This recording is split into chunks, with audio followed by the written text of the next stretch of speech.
90% মুসলমানের এই জমিনের মধ্যে শহীদ আবরার ফাহাদকে কেন নৃশংস করে হত্যা করা হলো, এর বিচার এই বাংলায় হওয়া উচিত ছিল, ঠিক কিনা বলেন? কোরআন দিয়ে বিচার করলেই যদি শ্রেষ্ঠ বিচার হয়, কোরআনের হুকুমত এই জমিনের মধ্যে কায়েম না থাকার কারণে নুসরাতকে আগুন দিয়ে পুড়িয়ে মেরে হত্যা করেছিল।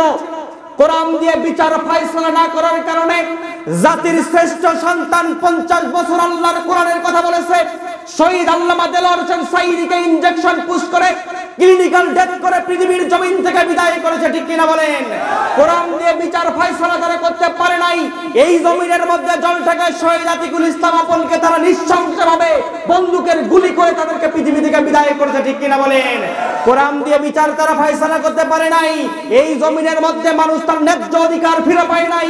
ন্যায্য অধিকারের জন্য যারাই কথা বলতে গেছে কণ্ঠাসা করে দিয়ে ওদেরকে আয়না ঘরে জিম্মা করেছে, ঠিক কিনা বলেন? 90% মুসলমানের এই দেশের মধ্যে আগামীর পার্লামেন্ট চাই আমরা কোরআনের পার্লামেন্ট, আগামীর বাংলাদেশ চাই কোরআনের বাংলাদেশ।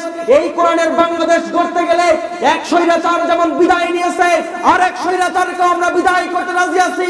মাথায় কাপড়ের কাপড় বাঁধবো, সন্তান হারা বাবা মাকে সন্তান হারা করবো, স্ত্রীকে বিধবা করবো, সন্তানকে বাবা হারা করতে রাজি আছি। এরপরে কোরআনের রাজ এই জমিনে কায়েম করার বিকল্প কোনো পথ আমরা দেখতে পাই না, ঠিক কিনা বলেন? সেই পথে চলতে গেলে বাধা বিপত্তি সবকিছুকে উপেক্ষা করে আবার যদি সেই অনুষ্ঠিত পথের মধ্যে আমাদেরকে জেলে যাওয়া লাগে, ফাঁসির মঞ্চে যাওয়া লাগে, পরিবার থেকে দূরে সরে যাবো, কোন জালিমের কাছে মাথা আনত করবো না, ঠিক কিনা বলেন? সেই পথে চলতে রাজি আছেন কারা কারা? একটা হাত তুলে আল্লাহকে দেখান। কোরআনের জন্য আসবা, এই কোরআনের বিধানকে তোমরা যদি তোমাদের জীবনের জন্য মানতে পারো, কোরআনকে তোমাদের জীবনের সংবিধান হিসেবে যদি মানতে পারো, আল্লাহ পাক ঘোষণা দিয়ে দিচ্ছেন, ইন্নাহু লাযিকরুল লাকা ওয়া লিকাওমিকা ওয়া সাওফা তুসালুন। ও বান্দা, তোমাদের জন্য আমি কোরআন নাযিল করেছি জিকির হিসেবে। জিকিরের কয়েকটা অর্থের মধ্যে একটা অর্থ হলো আল্লাহর কোরআন। তোমাদের জন্য কোরআনটাকে আমি নাযিল করে দিয়েছি। এই কোরআনের বিধান যদি তোমরা নিজেদের জীবনের মধ্যে লালন করতে পারো, এই কোরআনকে তোমরা যদি সংবিধান হিসেবে মানতে পারো, আমি রব্বে কারীম ঘোষণা দিয়ে দিলাম তোমরা আসমানের নিচে জমিনের মধ্যে তোমরা শ্রেষ্ঠ মানুষ হবা। সুবহানাল্লাহ, একটু আসতে বলেন। আর যদি তোমরা কোরআনকে সংবিধান হিসেবে মানতে না পারো, ওয়াসাউফা তুসালুন, হরফে ইস্তেফহাম দিয়ে আল্লাহ পাক বললেন প্রশ্নবোধক সূচক বাক্য।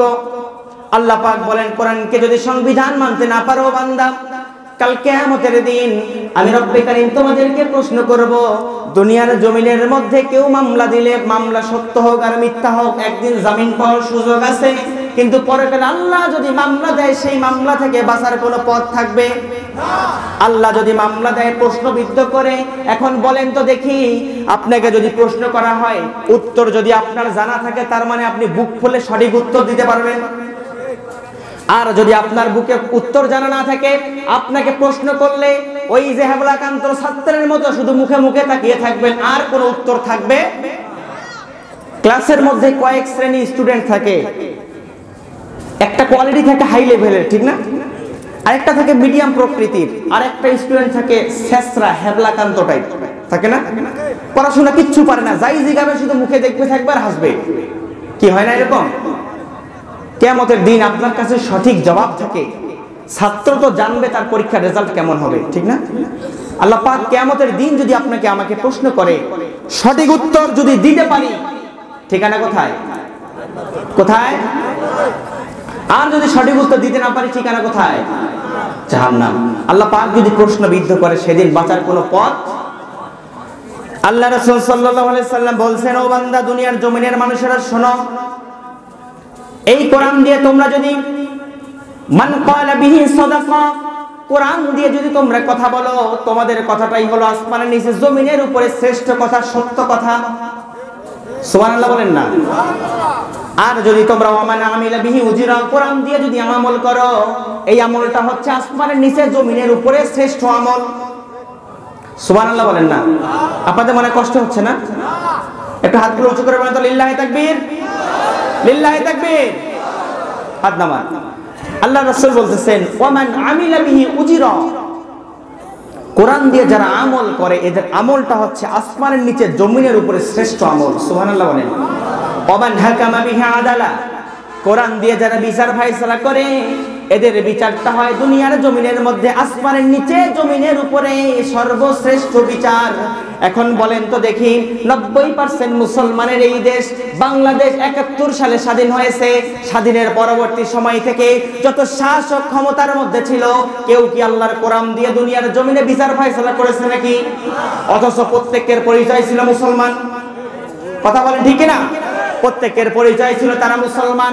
মুসলমান পরিচয় দেওয়ার পরে রাষ্ট্র ক্ষমতায় 3 জন কিংবা 4 জন শাসক পরপর ছিল।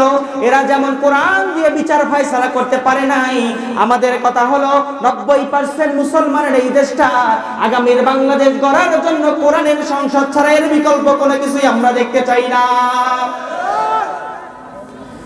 কোরআন দিয়ে বিচার করলে এই বিচার যদি আসমানের নিচে জমিনের উপরে শ্রেষ্ঠ বিচার হয়, আমার কথা হলো 90% মুসলমানের এই জমিনের মধ্যে শহীদ আবরার ফাহাদকে কেন নৃশংস করে হত্যা করা হলো, এর বিচার এই বাংলায় হওয়া উচিত ছিল, ঠিক কিনা বলেন? কোরআন দিয়ে বিচার করলেই যদি শ্রেষ্ঠ বিচার হয়, কোরআনের হুকুমত এই জমিনের মধ্যে কায়েম না থাকার কারণে নুসরাতকে আগুন দিয়ে পুড়িয়ে মেরে হত্যা করেছিল। কোরআন দিয়ে বিচার ফায়সালা না করার কারণে জাতির শ্রেষ্ঠ সন্তান 50 বছর আল্লাহর কোরআনের কথা বলেছে, শহীদ আল্লামা দেলোয়ার হোসেন সাঈদীকে ইনজেকশন পুশ করে ক্লিনিক্যাল ডেথ করে পৃথিবীর জমিন থেকে বিদায় করেছে, ঠিক কিনা বলেন? কোরআন দিয়ে বিচার ফায়সালা তারা করতে পারে নাই। এই জমিনের মধ্যে জলটাকে শহীদ আতিকুল ইসলাম আপনকে তারা নৃশংসভাবে বন্দুকের গুলি করে তাদেরকে পৃথিবী থেকে বিদায় করেছে, ঠিক কিনা বলেন? কোরআন দিয়ে বিচার তারা ফায়সালা করতে পারে নাই। এই জমিনের মধ্যে মানুষ তার ন্যায্য অধিকার ফিরে পায় নাই। ন্যায্য অধিকারের জন্য যারাই কথা বলতে গেছে কণ্ঠাসা করে দিয়ে ওদেরকে আয়না ঘরে জিম্মা করেছে, ঠিক কিনা বলেন? 90% মুসলমানের এই দেশের মধ্যে আগামীর পার্লামেন্ট চাই আমরা কোরআনের পার্লামেন্ট, আগামীর বাংলাদেশ চাই কোরআনের বাংলাদেশ। এই কোরআনের বাংলাদেশ গড়তে গেলে এক স্বৈরাচার যেমন বিদায় নিয়েছে, আর এক স্বৈরাচারকে আমরা বিদায় করতে রাজি আছি। মাথায় কাপড়ের কাপড় বাঁধবো, সন্তান হারা বাবা মাকে সন্তান হারা করবো, স্ত্রীকে বিধবা করবো, সন্তানকে বাবা হারা করতে রাজি আছি। এরপরে কোরআনের রাজ এই জমিনে কায়েম করার বিকল্প কোনো পথ আমরা দেখতে পাই না, ঠিক কিনা বলেন? সেই পথে চলতে গেলে বাধা বিপত্তি সবকিছুকে উপেক্ষা করে আবারও যদি সেই অনুষ্ঠিত পথের মধ্যে আমাদেরকে জেলে যাওয়া লাগে, ফাঁসির মঞ্চে যাওয়া লাগে, পরিবার থেকে দূরে সরে যাবো, কোন জালিমের কাছে মাথা আনত করবো না, ঠিক কিনা বলেন? সেই পথে চলতে রাজি আছেন কারা কারা? একটা হাত তুলে আল্লাহকে দেখান।